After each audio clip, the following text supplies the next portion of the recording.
Hi Ritu, welcome to BW People Excellence. It's a pleasure to be speaking with you. Belonging to an industry from the age of fraternity. Ritu, my first question, and that I really want you to speak on, is seeking your views on what is the workplace vision that you see in times to come, since we are in talks of Viksit Bharat and there are a number of policy frameworks in place wherein our budget also spoke on empowering women, making hostels for them, lowering the attrition rate. So if I talk in general and on a holistic basis, how do you envision, let's say workplace 2047? How will it evolve in times to come? Thank you, Sugan. Thank you for the question and thank you for inviting me here. A couple of aspects I'll try and address at that, right? One, if you look at today's hot topic, hybrid remote, I'll start there. Right. I think hybrid workplaces are here to stay. Okay. Remote, I don't believe is good for the employee or the organization, Okay. and for all good reasons, which is career development, innovation, all the right reasons. Okay. So hybrid is here to stay, because if you Okay. look at our workforce post the pandemic more so, and even otherwise, we've started recognizing the value of having a good work-life balance. Okay. When you work hard. When you play hard. That's something which is here to stay.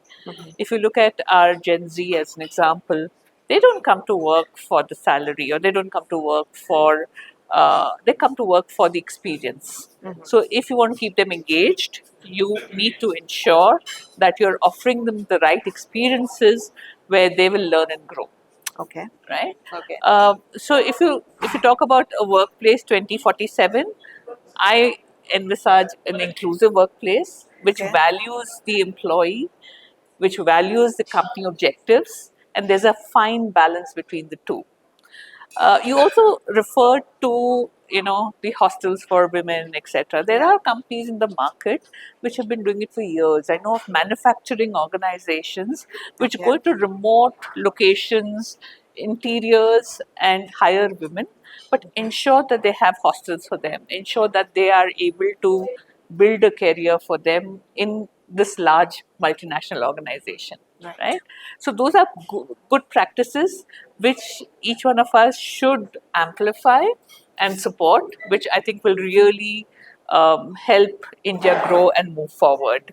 One such thing that we do at Broadridge, as an example, is we go out into the remote areas, to rural colleges, and hire Okay. young women graduates who have not had an opportunity to work in a corporate space. Okay. Right? They come in and they get a year-long assignment with us to learn, as well as to learn on the job, as well as learn how to be corporate ready. And after a year, for people who are employable, we give them a full-time offer. So we are running the second cohort of that. So Okay. really, again, to summarize what I've been saying, I look at a very inclusive work environment, which has a very fine balance for both the company and Now the that we're employee. talking about Ritu balance, which means something that is expected out of a man is also expected out of a woman. That's what a clear definition Absolutely. of balance looks like. But now that we are also entering an era wherein leaders are focusing on increasing productive hours of employees at work in order to extract the best. We have actor turned politicians stating that the weekend culture is not India's culture, it's something that we've adapted. And while we are speaking of having a balance, how can we ensure balance when out of 24 hours? I mean, the only thing that remains constant is we still have 24 hours in a day, right? Now, of 24 hours, if you're expecting 14 hours of work, which doesn't include the commute, because if we start working at 10, which means somebody is leaving at 9. So it is practically not 14 hours, it becomes 16 hours, right? How do you feel that we can ensure a balance when suddenly the work hours are expected to be on rise, and on the other hand we are ensuring that let's make hostels and hostels for women, while you and me, we know it is not just a corporate realm responsibility that we're fulfilling, because we have a different side too. We have a second side of the coin as well, wherein we have family responsibilities as well. So for both the genders, I wouldn't say specific to women, but for both the genders, since men also have equal responsibilities at home, what is your take on this? How do you see this in times to come? That how are industry leaders trying to balance it out? How will they create that balance? It's a great question there, and really I don't want to get into a controversy by commenting on the industry No, no, leaders' no. different But then statements. I just want to But know your but you're right. viewpoint. I think a balance is maintained by the individual concerned and is supported by the organization they work for. At Broadridge, we're very clear that you get Okay. your time off, and Okay. you in addition to your regular time off, we have even volunteering time off and things like that. Okay.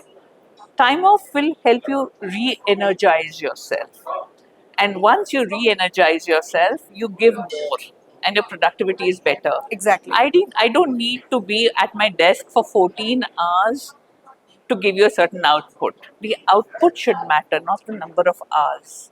If Okay. I am motivated and I am in it because I have the energy to be in it, then I will be more successful and I will deliver that same in maybe 9 or 10 hours. I Right? hope that industry leaders and government they hear to this, because coming from a background wherein I'm an employee myself, and suddenly if thankfully my employer is not like that, but then if in times to come if I'm expected, then there'll be I would say at least 30% of women will drop out, Yeah. because they have a dual And responsibility. even men, Exactly, right? even men, right? We said even men.